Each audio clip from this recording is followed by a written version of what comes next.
Quelle jolie journée. Ah, quelle jolie journée. D'ici bien que voler dans le ciel. Voler dans le bois. Maman est là, moins content. Eh bien, effectivement, c'est encore une belle journée qui s'annonce dans le studio de Radio Axe. On aurait même dit qu'il était un jeune tellement qu'il fait beau. Donc, c'est une première, c'est la première émission de la rentrée. Donc, j'ai l'honneur de recevoir Dominique Pilon, qui nous revient tout droit de son pèlerinage à Saint-Jacques-de-Compostelle. Il a beaucoup de choses à nous dire sur ce pèlerinage et en plus c'est un monsieur littéraire en herbe. Donc nous avons aussi le représentant de Force Yvelines qui est là, monsieur Hubert Valloni, un habitué, oui. Et Charlie Mana qui a décidé de prendre ses racines de l'Hexagone et notamment à Sartreville. Eh ben, bonjour messieurs, ça va? Bonjour. Il faut saluer aussi Nordine, toujours aussi alerte, toujours. Hello, on est toujours là. Première, en plus c'est la première de bel passage. C'est la première de bel passage. De la rentrée, mon frère. C'est la rentrée, donc Charlie Mana, ça en fait. Surtout pas de bêtises hein, pendant l'émission. Non, on sera sage. Pas de problème. Eh ben ça va tout doux et puis oui. On fait aller. Oui, la dernière fois que je t'ai vu, c'était au salon des associations, mais avant ça, on t'a vu avec Force Yvelines à la deuxième édition de Sartreville Tropical avec justement Hubert Valloni exact. Qui est en face de toi. Et moi, je suis jugé parti puisque je suis président de l'association Force Yvelines et en même temps, je suis animateur, comme vous d'ailleurs, sur les ondes de Radio Axe. Et justement concernant cette journée qui fut une très très belle journée, et j'ai été bluffé justement de voir le public qui s'est déplacé aussi nombreux pour participer à cette journée. Et puis il y avait l'animation podium et puis tout ce que l'on a fait dans cette journée. Par contre, c'est une très très bonne idée, c'est une très très bonne initiative hein, selon moi, et je pense que les gens vont encore redemander, donc il faudra pérenniser cette manifestation qui a eu un succès incomparable. Et je voudrais te demander à quel moment t'est venue l'idée, cela vous est venu l'idée d'organiser cette journée tropicale, comment ouais, tu sais que c'était déjà dans les tuyaux. On avait contacté une personne, comment elle s'appelle encore, Michel Laurie, voilà. Parfois j'ai des trous de mémoire, c'est Laurie. Et puis c'est avec elle qu'on a tout monté, on a mis tout sous pied, quoi. Oui, mais l'idée, en fait, Charles, je te demande comment nous est venue cette idée-là. Eh ben, disons que à Sartreville, il y avait une association qui s'appelle AMVE, Association de Mieux Vivre Ensemble. Ça faisait 10 ans qu'ils faisaient ce qu'on appelle le village d'été à Sartreville. Et pour des raisons administratives, ça fait 2 ans qu'ils n'ont pas pu réitérer cet événement. Donc, avec Hubert, on s'est demandé pourquoi pas reprendre le relais. D'autant plus que durant cet été, il y avait ce qu'on appelait la journée des îles. Donc l'outre-mer était un peu représenté.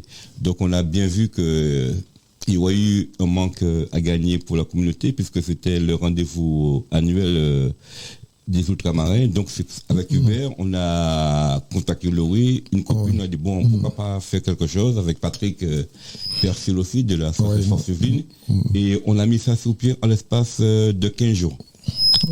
Donc c'était du boulot. Et donc on était tellement fatigué Hubert, on a dit pas question, et puis Hubert m'a dit Michel toujours. Bon, ok.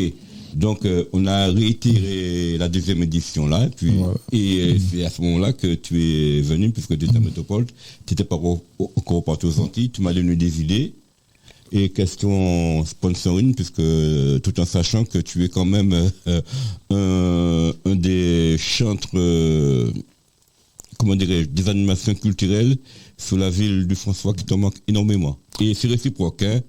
Oui. Je reçois des messages de la population, hein, de gens de la population, et également de mes collègues qui me réclament. Et puisque à chaque fois qu'il y a une grosse manifestation, j'ai l'impression qu'ils sont sincères.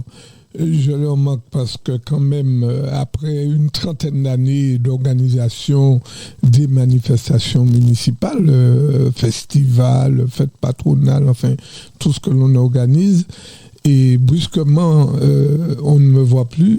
Cela fait 2 ans. Justement, la ville de Centreville et notamment Fort-Yvelines est content de ce transfert, n'est-ce pas, Hubert?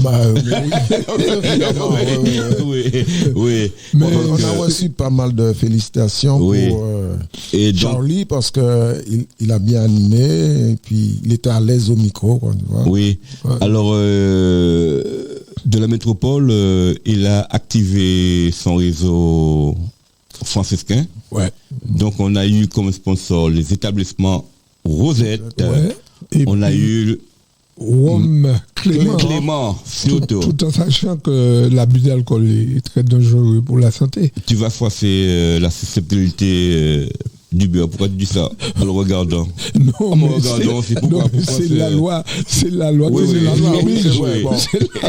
nous oblige. Et puis, on a eu... ça même. Ah ouais, il y a une reine parmi. Le père qui est roi. Le roi Mongin avec sa baignade à la baignoire de Joséphine et qui nous a donné un bon coup de main parce qu'elle nous a offert pas mal de l'eau. Ouais, de 5 journées à 80 € la journée à la baignoire sur l'île Oscar. Eh bien, merci Margaret. Eh bien, ouais, Margaret Mongin, ouais. Faut pas oublier aussi la Maison du Rhum qui était représentée par monsieur Lavini qui nous a aussi donné des lots, quoi. Ah ouais, très très bien. Donc c'était bien. Et puis ton animation était à la hauteur de comme toujours, quoi. Oui, je me suis senti à l'aise.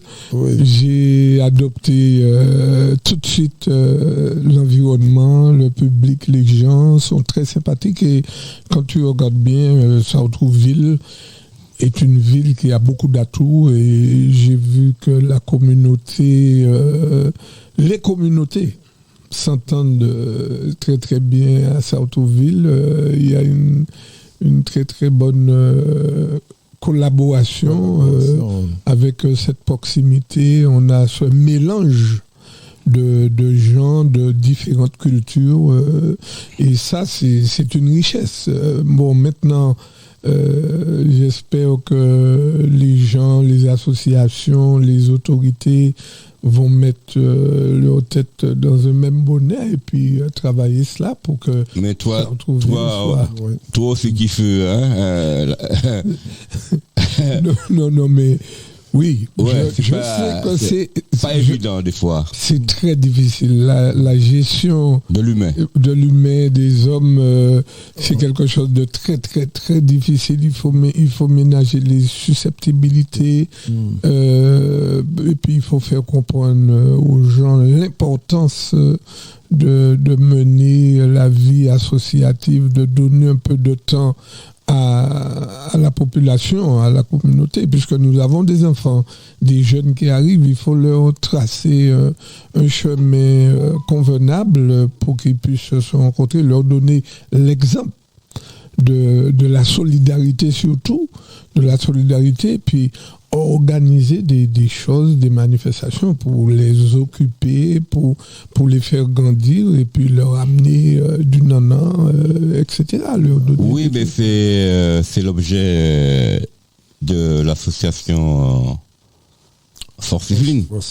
Mais de mon avis, c'est pas évident de fédérer la communauté. Ah, je suppose. Bon, oui, donc on lutte sans cesse, mais tu sais, nous sommes arrivés à un âge où on s'épuise. Mais quand même, de temps en temps, quand tu es entouré de grands frères comme Dominique Pilon, comme Nordine qui est face de moi, comme toi, donc même si des fois on a un coup de mou, mais on sent qu'on est soutenu moralement pour le travail qu'on fait, quoi. Ah ben moi, je suis en contact permanent avec pas moins de 114 associations pour une ville de plus de 21 000 habitants. Je sais que c'est pas chose facile pour mettre les gens d'accord. Il y a les égos qu'il faut gérer, il y a les susceptibilités, il y a les paroles par-ci, paroles par... Et puis il y a la jalousie qui est un grand poison. C'est le premier poison. Oui. Celui-là veut toujours avoir la première place. Ouais, aujourd'hui, on appelle ça le funchou. Oui, le funchou. Le coupé zeb en papier. Le coupé zeb en papier. Mais pourquoi? Parce que c'est du bénévolat. Oui. On donne, mais bon, tu as ceux qui cherchent la notoriété. Qui ont besoin de ça. De briller. Voilà. Pourquoi? D'avoir le premier rôle, c'est pas au niveau de la communauté, quoi. Ouais, c'est ça. Donc, c'est partout, hein, pareil. Hein. C'est partout. Oui, que penses-tu, monsieur l'éducateur en herbe, justement, Dominique Pilon? Il me regarde, il a envie de... Non, je vous écoute avec beaucoup d'attention parce que la vie associative a pour objet social l'épanouissement de l'homme. Tout à l'heure, vous avez abordé la question de gestion des humains, vous avez parlé d'épanouissement humain, et forcément, nous sommes des éducateurs du peuple. Et avec nos moyens, on doit veiller à ce que chacun trouve sa place et essayer d'arrondir les angles. Les angles, oui. Voilà, c'est ça notre mission. Et on va toujours être confronté à ça, quoi. Mais il faut dédramatiser, il faut avoir un peu de recul, il faut se protéger de tout ça et être conscient que il y a des enjeux, comme Charlie l'a dit, il y a des enjeux de présidence qui veut utiliser la vie associative comme un palier vers un projet politique. C'est un peu comme ça. C'est de bonne guerre, quoi. Oui. Donc, je te vois, tu es un peu nostalgique. Oui, François notamment. Parce que, effectivement, c'est la fête. Je te connais, on a parlé ce matin à partir. Ouais. C'est la fête du François qui bat son plein et tu aimais bien être là. Oui, donc Saint-Michel. Hein. On va écouter une petite musique qui va te rappeler de beaux souvenirs, puisqu'on l'a chanté ensemble, la chorale de François. Oui. Et Dominique, pareil.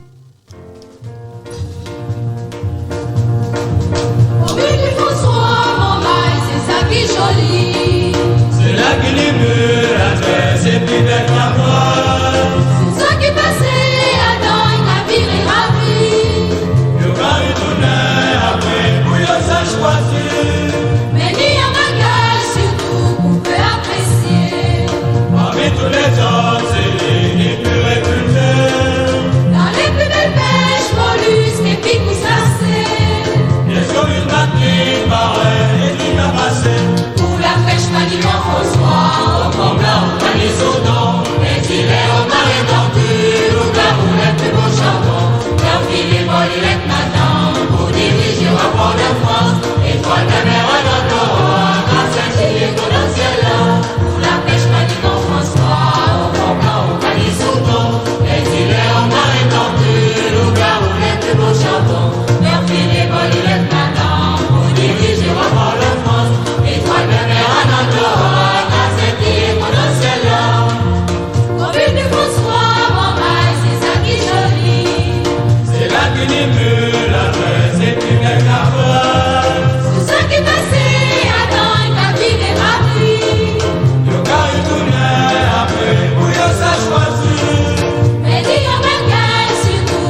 c'était un hommage au François et au franciscain. Mais avant... et j'ai une pensée pour Vincent Ozzy Lafontaine qui nous a quittés il n'y a pas bien longtemps, qui nous a quittés et qui est, si je ne m'abuse, le compositeur de ce morceau.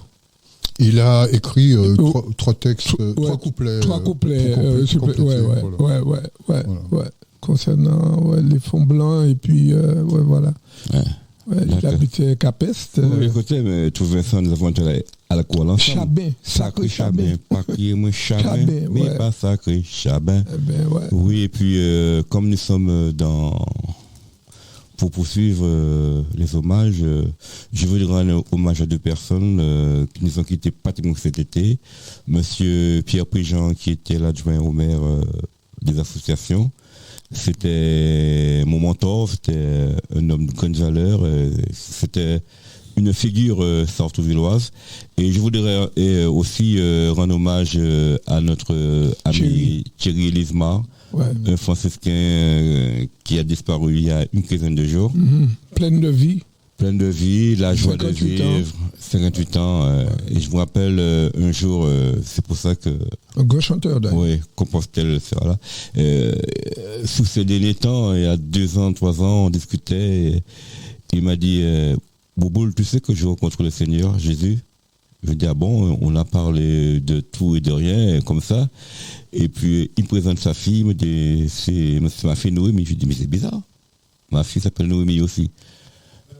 Et en fait, il y a une deuxième fille à lui qui est le 14 mars, comme ma fille. Ouais.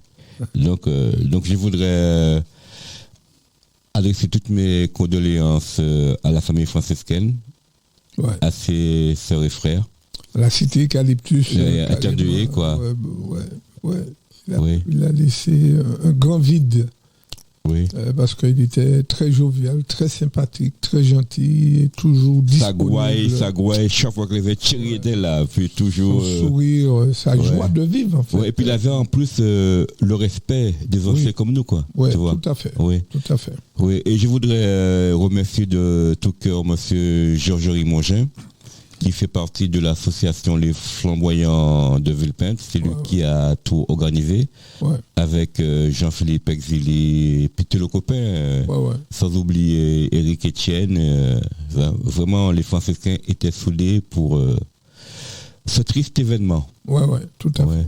Et bon courage à ses enfants, à son épouse et à ses parents, sa maman, ses frères et sœurs. Bon courage à eux, quoi, et qu'ils reposent en paix, voilà. Oui. Et puis, nous allons poursuivre notre chemin. On va passer à mon ami qui revient de Saint-Jean-de-Compostelle. Il est éreinté, mais on voit qu'il a la santé.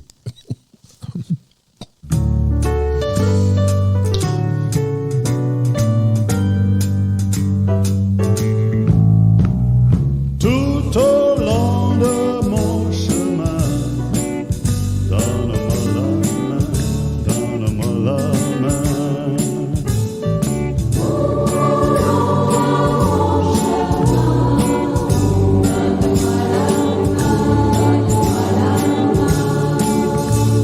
Seigneur, tu vois ma vie.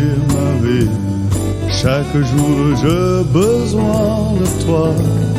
Pour qu'elle soit toujours jolie, reste près de moi. Tout au long de mon chemin, donne-moi la main, donne-moi la main.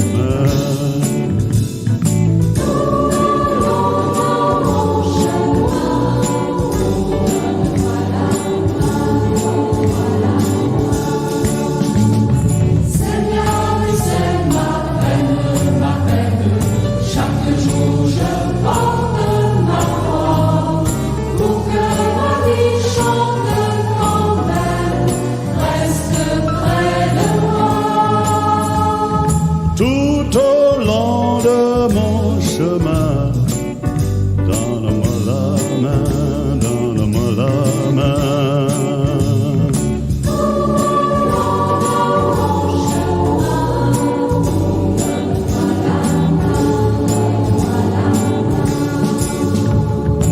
Seigneur, tu sais ma route, je veux la vivre comme toi, pour que mon cœur reste à l'écoute, marche près de moi, tout au long de mon chemin. Donne-moi la main, donne-moi la main.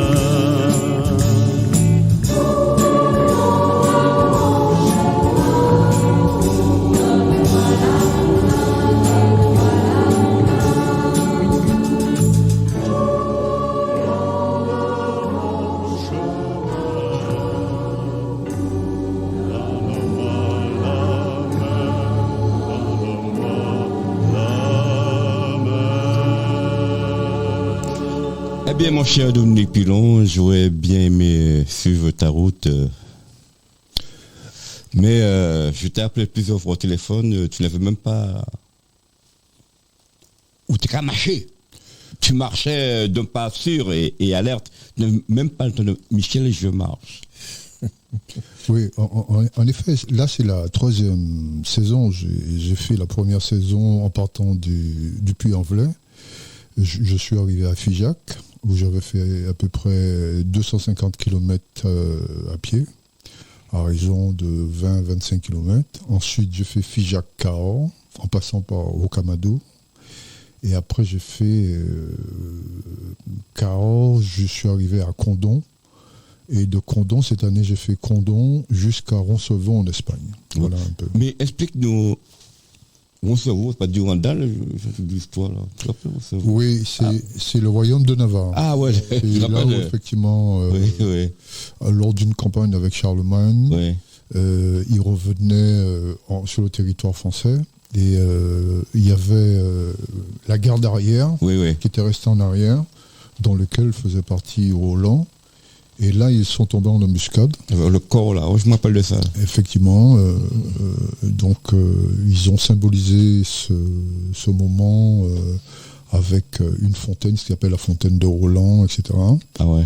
Mais c'est vrai que la Navarre, c'est pas en France, la Navarre, c'est en Espagne, ça s'appelle le royaume de Navarre. Oui, c'est vrai. Parce qu'on a tendance à dire en France et en Navarre. Moi, j'ai toujours compris que c'était Navarre, c'était la France, mais c'est le royaume de Navarre qui est sur le territoire de... On dit Roncevaux, mais normalement c'est Roncesvalles. Ah bon? Oui, c'est espagnol. C'est espagnol. À partir du moment où on prend les Pyrénées et on arrive à Roncevaux, on est en territoire espagnol. Oui, eh bien, explique-nous l'objet de ce pèlerinage. C'est quoi Saint-Jean-de-Compostelle? C'est quoi? Explique-nous un peu. Moi, bon... Il va répondre à toutes ces questions. Moi, ce que j'aimerais comprendre, quelle est la motivation? Qu'est-ce qui t'habite? Qu'est-ce qui t'a habité? D'où t'es venue cette motivation de marcher, de faire ce parcours-là? Tout en sachant que nous savons tous que tu es très spirituel.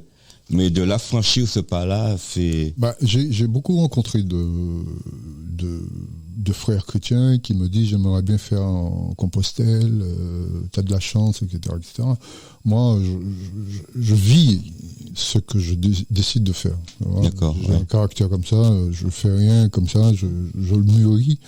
Et à un moment, ça vient. En fait, tout à l'heure, on a écouté la chorale du François, et pendant cette période où j'étais à la chorale du François, j'ai un peu travaillé ma foi, et ce côté religieux m'a emmené vers un côté spirituel. Donc, et puis, dans mon environnement martiniquais, j'ai rencontré des gens qui étaient un peu dans cette réflexion, et je m'étais toujours dit que j'aimerais bien finir ma carrière en France, c'est ce que j'ai fait.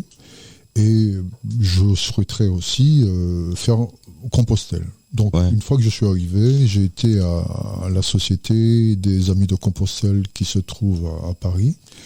Et de là, j'ai rencontré des gens qui avaient cheminé. Et ils m'ont expliqué comment ça se passe. Ils m'ont donné des conseils. On a un certain nombre de... Il y a un endroit qui s'appelle, à l'hôtel, la Tour Saint-Jacques, qui se trouve à côté de l'hôtel de ville de Paris. Il y a un endroit où effectivement, le chemin part de cette tour. Et pas loin, il y a un bar qui s'appelle le bar à vin. Et le vendredi soir, on se retrouve là. Et, les pèlerins, ceux qui ont pratiqué, donnent aux novices un peu des choses à faire, ne pas faire encore. Alors la motivation, c'est ça, c'est à la fois un parcours spirituel, c'est à la fois un parcours sportif aussi, c'est aussi ma curiosité sur le côté géographique, c'est aussi la gastronomie, et puis c'est aussi une façon de connaître la France en passant par les campagnes, quoi. Comme quoi, Charlie, la Chorale de François, c'était une belle école quand même. Hein. Ah oui, de toutes les manières, il peut en témoigner, puisque je l'ai vu évoluer à la chorale, et puis il ne faut pas oublier que il a la musique dans l'âme, dans le sang. Dans le sang, oui. Et puis se touche à tout. Oui. Se touche à tout. Surtout le côté soufflant. Hein. Je parle de flûte, saxophone, etc. Instrument à vent. Souffle de vie. Oui, aussi. J'ajouterais à ce que tu dis, c'est que j'ai surtout eu la chance à la Chorale du François de rencontrer un chef de chœur qui s'appelle Hubert Désir. Oui. Ouais. Et Hubert Désir, c'est deux personnages. C'est quelqu'un qui a beaucoup de rigueur dans le travail qu'il fait, dans la précision. Et puis c'est un bonhomme, quand il a fini de travailler, c'est un gros fêtard. Eh bien, comme moi, bien comme nous, comme nous d'ailleurs. On a évolué avec lui. On est sérieux au départ, mais après, bon... Oui, et surtout que Hubert était enfant de cœur. Oui. Au loin. Oui. Alors raconte-nous ça un peu, tu étais enfant de cœur à quel âge? Ça a commencé à l'âge de 10 ans. 10 ans, et puis j'ai été jusqu'à 13 ans. Après, j'ai fait le scout, et j'ai fait Jeunes gens en marche, tout ça. Mais tu vois, autour de la table là, nous sommes animés d'une foi unique. Bah ouais, comme moi. Oui. Et puis, libre, comme dirait Henri, comme dirait notre ami Henri, libre de croire ou de ne pas croire. Et sans me voir. Oui, oui. Donc, je me dis que la chorale, effectivement, ça a été, et c'est une grande école. C'est une grande école, mais pour tout, hein. Même pour celui qui n'a pas l'oreille musicale. Par exemple, tu arrives dans une chorale, ne serait-ce que pour travailler la voix, entendre des notes, se familiariser avec la musique, la chorale, c'est l'idéal. C'est l'idéal. Mais en parlant de voix, VOIE, comment se passe une journée de pèlerin non d'accord, comment ça se passe la journée? Alors, la prière d'abord, et puis après tu pars. Oui, il y a la prière, mais chacun prie comme il veut. Oui. Moi quand j'arrive dans une chapelle ou une église en pleine campagne, je vais entrer dans la chapelle ou dans l'église, mais pas spécialement pour prier, c'est parce que la sérénité, moi aussi, j'aime bien. Voilà, je ramène toujours ma flûte en bambou, donc je chante, mon radis bon Dieu, mon pas grand prière, mais mon peu mon petit coup de flûte de bambou qui a venu depuis Matnik, tu vois. Moi aussi, je m'a fois dans la prière, mais je fais ce qu'il faut. Voilà, mon peut chanter la première en chemin, tu vois, à la flûte en bambou. Oui. Et sur le chemin, je joue beaucoup sur le chemin et les gens me connaissent par rapport à ça. Ils me disent, tiens, on t'a entendu, etc. Et alors, tu m'as posé la question de savoir... la journée de pèlerin. La journée de pèlerin. Journée. Le départ du pèlerinage, ça se passe comme ça. On va à l'église en Puy-en-Velay. Et il y a une messe, comme toutes les autres messes, et à un certain moment, dans l'église, il y a une trappe qui s'ouvre. Et ça, c'est une mise en scène terrible. Parce que tu entends parler de Compostelle, mais quand tu vis le truc, la trappe, elle s'ouvre, et il y a à peu près une cinquantaine de marches qui descendent et qui t'emmènent dans la ville. Et là... Ah bon? Ah ouais, là tu dis, waouh, de quoi on est là? C'est quoi ce truc-là? Et donc tu descends, et après tu pars... Et tu connais personne et tu rencontres des gens sur ton chemin, des frères dans le Christ. Et à partir de ce moment-là, tu pars sur le chemin. Alors, on a un document qui s'appelle Miam Miam Dodo. C'est un document avec une cinquantaine de pages. Et pendant le parcours, tu as le kilométrage, tu as le dénivelé, tu as les hôtels, tu as les gîtes, tu as où dormir, où pas dormir, etc., etc. Et à partir de ça, si tu décides de faire 15 km, les premières étapes, vaut mieux faire 15 km pour éviter d'avoir des ampoules Et donc ménager la monture, et au fur et à mesure, tu peux monter en puissance. Alors, la journée se passe comme ça, c'est-à-dire que le matin, petit déjeuner normal, le midi, il faut préparer le pique-nique, c'est-à-dire que moi, personnellement, j'achetais 2 boîtes de sardines, un morceau de pain et puis un fouille, donc je mange light.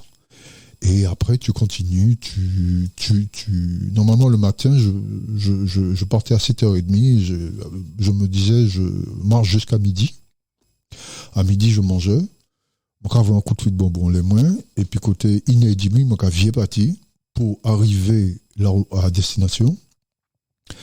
4 heures, c'est bien, parce que ça, on a le temps de laver nos vêtements, parce qu'il faut partir léger. Il faut prendre 2 slips, 2 tricots de peau, des trucs très légers, et surtout des vêtements qui sèchent vite au soleil.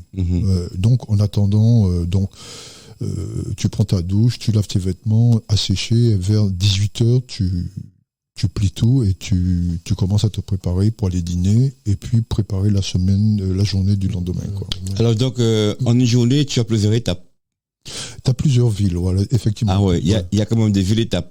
Des villes-étapes. Il y a des villes phares, qui sont importantes comme Cahors, comme Puy-en-Velay, comme Navarex, comme Saint-Jean-Pied-de-Port. Et puis tu as des villages que tu découvres, où il faut passer par là.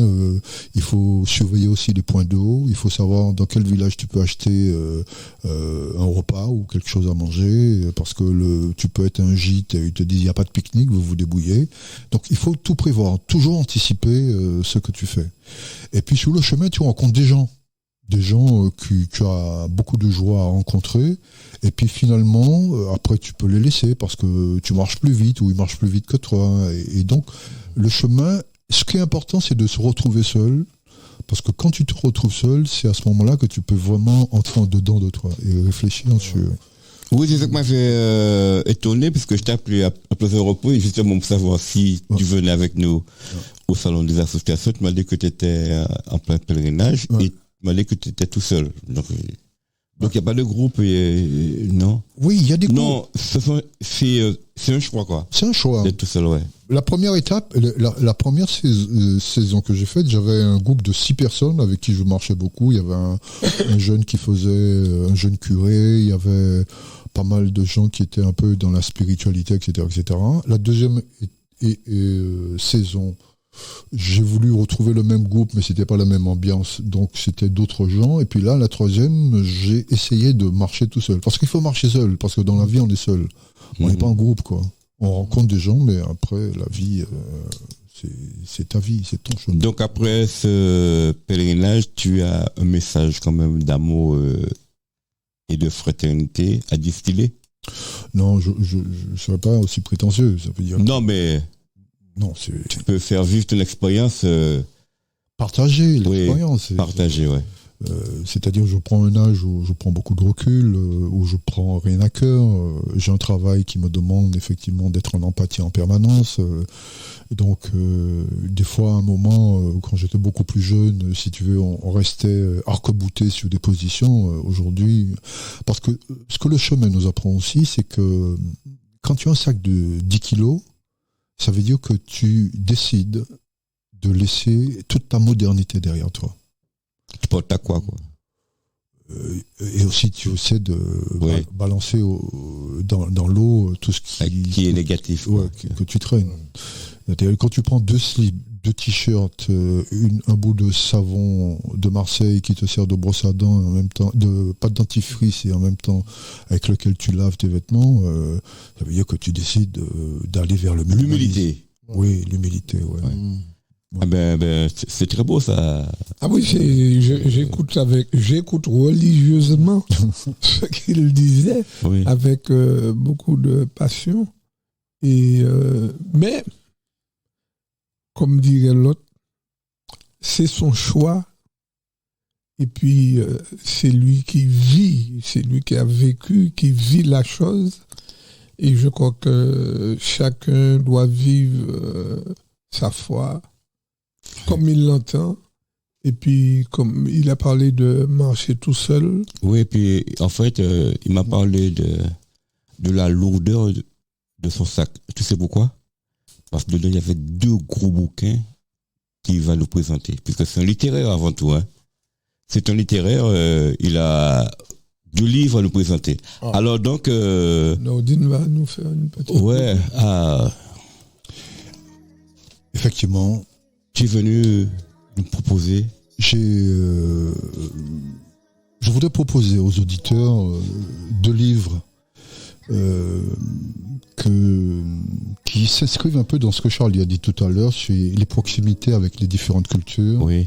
Il a parlé aussi de gestion de l'humain, la vie associative, les enjeux de la vie associative et les épanouissements que nous, en fait, conseil d'administration, nous devons apporter aux adhérents associatifs. Oui. Et donc j'ai choisi un premier livre qui s'appelle La condition noire. C'est un essai sur une minorité française. De qui? Quel auteur? Pape Ndiaye. Ah, Pape Ndiaye. C'est le ministre? L'ex-ministre. Ah, d'accord, oui. De l'éducation nationale. De l'éducation nationale. Alors, en nous appuyant sur les propos de Pape Ndiaye, les constats sont les suivants. Exploit sportif de haut niveau. Émeute en banlieue. Lutte contre le racisme et les discriminations. Mouvement associatif. Depuis quelques années, les Noirs vivant en France métropolitaine sont apparus si visiblement sur la scène politique nationale qu'on peut parler aujourd'hui d'une question noire française. Cet essai qu'a écrit Pape Ndiaye, dense et limpide, décrit et analyse du XVIIIe siècle à nos jours, le passé et le présent d'une minorité française. Car la condition noire désigne une situation sociale qui n'est pas celle d'une minorité, c'est-à-dire un groupe de personnes ayant en partage l'expérience sociale d'être considérées comme noires. L'ouvrage de Pape Ndiaye est d'ores et déjà considéré comme le travail fondateur des Black Studies à la française. En effet, poser les populations noires comme un objet de réflexion fait immanquablement surgir une série de difficultés. La première d'entre elles est relative à la race. Cette représentation honteuse des imaginaires modernes. Parler des Noirs, n'est-ce pas supposer qu'il existerait une race noire alors que la notion de race n'a aucune validité scientifique et morale. Et puis, ce n'est pas construire de toutes pièces un groupe faussement homogène. Ces objections méritent d'être prises en considération. Elles posent d'abord le problème de la légitimité des délimitations raciales. Il est également vrai que le groupe des Noirs est infiniment divers et socialement et culturellement, et que de ranger toutes les personnes à un indice mélanique élevé dans la catégorie est une opération problématique. Par ailleurs, les spécialistes des sciences sociales ont appris à se méfier des opérations de catégorisation et à éclairer les fondements théoriques, à les déconstruire pour souligner leur attendu idéologique et méthodologique. Donc, ce livre se situe globalement dans les perspectives minoritaires, même si elle emprunte parfois la perspective identitaire et d'analyser finement les représentations discursives, en particulier l'eurocentrisme, de mobiliser des disciplines variées comme les sciences sociales, la philosophie, la psychanalyse, l'histoire de l'art, etc. Elle a pour objet de décrire les réalités sociales passées et présentes des Noirs en France. Enfin, comme disaient 2 écrivains américains, Oni et Rewant, de la Racial Formation in United States, pour combattre le racisme, il faut prêter attention à la race.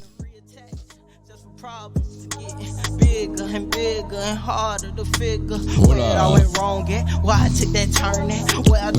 de pied, la fourmilière. Charlie. Oui.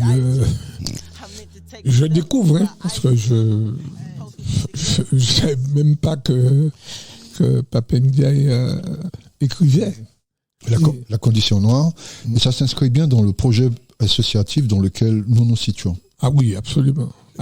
Bien que tout à l'heure, tu as parlé de proximité et de différentes cultures, oui. C'est vrai. Et c'est ça qui fait la force de notre situation à Sartrouville, c'est la richesse de ces différents. Mais en même temps, il faut s'interroger sur la question de minorité et comment on va apporter à ses petits frères, à ses compatriotes, les affinitaires, les natifs, les originaires, toute cette puissance qui fait l'identité. caribéenne, etc. Oui, et puis ce qui va déboucher, qui devrait normalement déboucher sur un vivre ensemble extraordinaire. Hébert, toi qui fus un libéraux rugueux, c'est un beau tacle. Bah oui, évidemment. Oui, c'est un beau tacle bien appuyé. Hein. Bah, oui, c'est ça. Ouais. Mais j'étais surpris de savoir que Ndiaye a écrit parce que je pensais pas que lui, il n'est pas écrivain, non. Oui, c'est un universitaire. Il a été directeur du musée qui se trouve à la Porte Dorée, le musée de l'immigration. Donc il a beaucoup travaillé, il a beaucoup vécu aux États-Unis. Et donc il a beaucoup réfléchi sur la problématique des Noirs, notamment tous les grands penseurs comme Du Bois, comme tous ces gens, la question de Fanon que je vais présenter tout à l'heure. Fanon, ouais, et d'autres. Donc il est quand même partie prenante de tout ce courant noir. Je voudrais juste faire une petite réflexion parce que j'ai bien écouté et j'espère pouvoir lire ce livre un jour. Je suis beaucoup les actualités.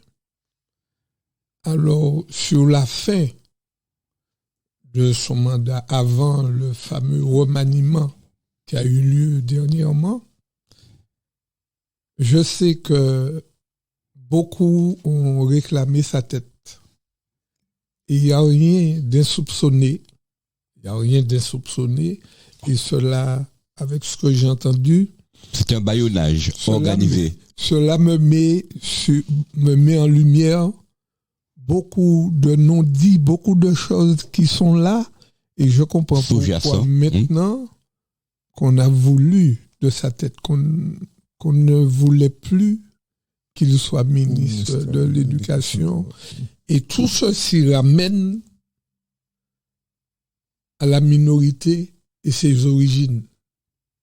Voilà. C'est ce que je comprends. Oui. Je ne pourrais pas développer, mais c'est vrai que... On n'a pas fait de temps pour ça. On fera une émission spéciale pour ça. Alors, ton deuxième bouquin, puisque le deuxième bouquin que je voulais présenter, c'est un bouquin qui a été écrit par Marwan Essadek, qui s'appelle Découvrir Fanon. Oui. Donc, on va demander à Nordine un petit accompagnement derrière. Marwan Essadek est d'origine algérienne.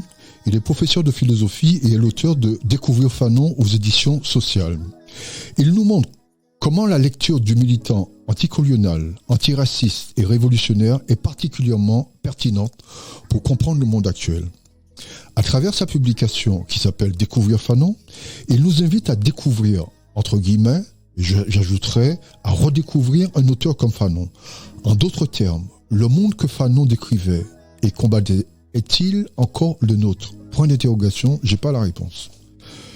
Plus de 60 ans après sa mort, les décolonisations sont achevées et le tiers-monde n'a plus à se positionner en face des deux blocs de la guerre froide. Ici en France, on ne débat plus que de la mémoire de la décolonisation comme si elle n'était qu'une chose du passé. De même, on se contente de discussions ponctuelles sur les discriminations et l'identité sans prendre au sérieux l'idée que nos sociétés seraient racistes. Deux questions se posent. Pourquoi continuer à lire Fanon, ce penseur de l'antiracisme et de l'anticolonialisme ? Point d'interrogation.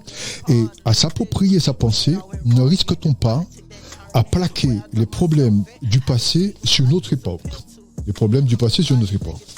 Pour rappel, Frantz Fanon, 1925-1961, n'est pas seulement le témoin d'un temps révolu. Penseur de l'actuel, il porte aussi son regard sur nos sociétés. Rappelons que son monde n'est pas si éloigné du nôtre. Achevé il y a peu, la période coloniale influence encore les structures matérielles et l'imaginaire de nos sociétés. Quand Fanon relie l'idéologie raciste à la domination économique qu'elle légitime, quand il dévoile les codes sociaux et culturels de la maladie mentale, cet univers ne semblait pas si lointain. D'un mot, son œuvre reste largement novatrice, nous livrant de nombreux concepts encore précurseurs, si Fanon écrit toujours dans son temps, il n'écrit jamais seulement pour son époque. Le découvrir, c'est bouleverser notre compréhension de l'oppression, de la maladie mentale et de l'engagement politique. Nous terminerons cette séquence littéraire sur une citation de Fanon. Chaque fois qu'un homme a fait triompher la dignité de l'esprit, chaque fois qu'un homme a dit non à une tentative d'asservissement de son semblable, je me suis senti solidaire de son acte. J'ai dit. Oui, c'était de quel auteur? Cet auteur, il s'appelle Marouane. Oui. Attends, je me mélange. Oui, Marouane et Sadek. Parce qu'on ne sait pas que Fanon, c'était un amoureux de l'Algérie. Bien sûr. Et, Non, c'est le Martiniquais algérien. Oui, c'était un grand psychiatre. C'est un Oui, psychiatre. bien sûr, Oui. bien sûr, bien Et je sûr. pense même qu'il avait demandé à être enterré en Algérie. Et c'est sûr que- Il est à Ouidad. Ouais. Ah, où? Ouidad. Ouidad. Tu connais Nordine? Ouidad, ouais. Tu vois. Alors, Marouane et Sadek, Oui. comme son nom l'indique, est d'origine algérienne et la communauté algérienne, c'est-à-dire nos compatriotes algériens, ont une connaissance beaucoup plus pointue que nous sur l'œuvre de Fanon. Ouais, mais oui. c'est quand même. Ah oui, mais c'est le oui. Martiniquais algérien. Ouais. C'est un Algérien. On peut dire ça comme ça. Fanon est beaucoup plus connu En Algérie. en Algérie que En Martinique. en Martinique. Et voilà. Et Il est connu parmi les... Oui, En oui. Afrique du Nord. Ouais, en Afrique du Nord. Ah oui. Ah ouais, c'est un mec, un grand penseur, un gars qui était avec la tête bien pleine. Mhm. Ouais, Et son œuvre résonne aussi dans la communauté américaine, Ouais. dans Oui. Black Lives Matter. Sa pensée était là et aussi a construit, a participé au soulèvement, au mécontentement du peuple américain. Voilà. Donc on a quand même deux auteurs. Je rappelle Découvrir Fanon de Marouane et Sadek aux éditions sociales et Essai sur une minorité française, La condition noire de Pape Ndiaye aux éditions Folio. Oh là, tu nous as demandé beaucoup de concentration. Donc nous allons un peu nous aérer l'esprit en entendant un chant de Dédé Sepri, Seeking Seeking. Yelele. Oh. Yelele.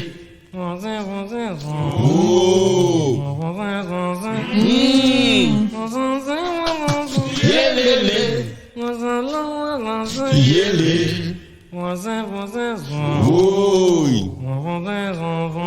Oui.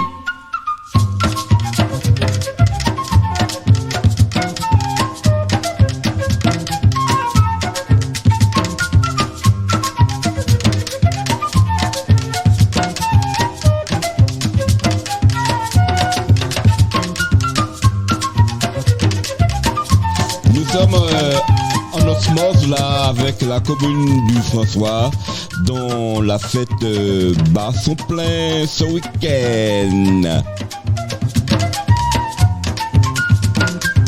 Et tout le mois de septembre d'ailleurs. Oui, et puis il y a la course de canot. De Yolandi. Oui, mais nous avons dit course canot. La course de canot. En créole, c'est De canot. Yolande.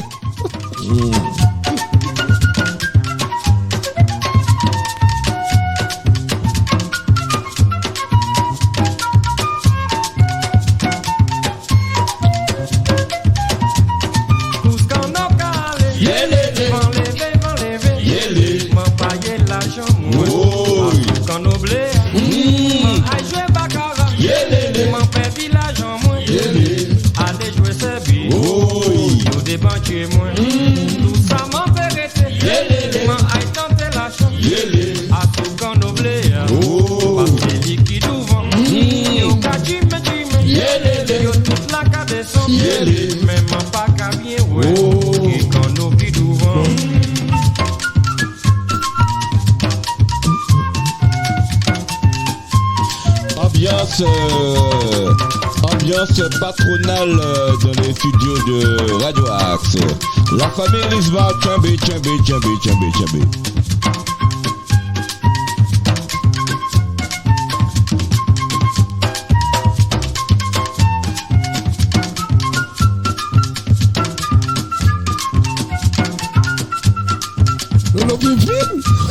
Yo quand dit c'est la Chine, ou bien c'est exilé. Si c'est yo qui devant, on fait dit l'argent moins. Yo quand dit c'est la Chine, ou bien c'est exilé. Si c'est yo qui gagne, on fait dit l'argent moins. Parole là qui te long, un noble a perdu. Félix et puis Charlot, pas qu'à rigoler. Parole là qui te long, un noble a perdu. Félix et puis Charlot, pas qu'à rigoler. Comment l'argent? Pas moi l'argent, ouais. Pour qu'on a qui fait ça? Soulager, mais ouais. C'est l'IA qui fait ça. Pas moi l'argent, ouais. C'est Jackson qui fait ça.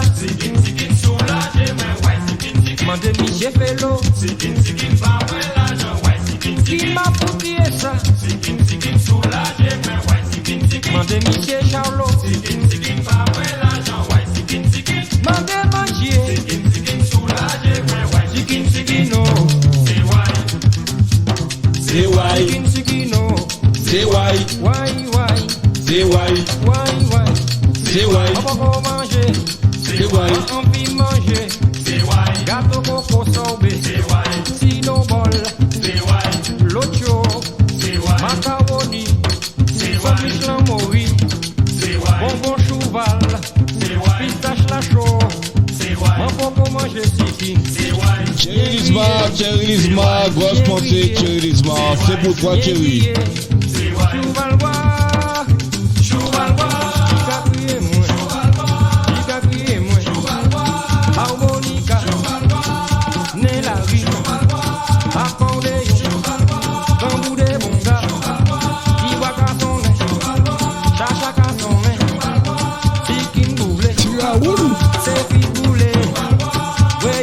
Lolo Péfil.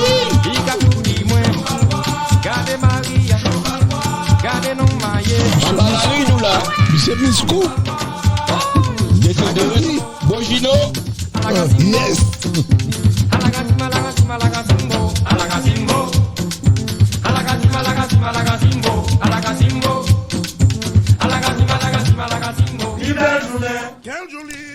Eh bien, merci à vous tous les trois. Merci à toi, Dominique. Ouais. Merci à Hubert, merci Charlemagne, et puis repose-toi bien, soigne-toi bien, tu es entouré de Sartrouvillois, hein? Oui, sans problème. Ouais, nous sommes avec toi. Et puis, à une prochaine émission, messieurs. Ok. Eh bien, merci Nordine. Avec plaisir. Ouais. Merci à Nordine. Merci. Quelle jolie journée, si bien qu'on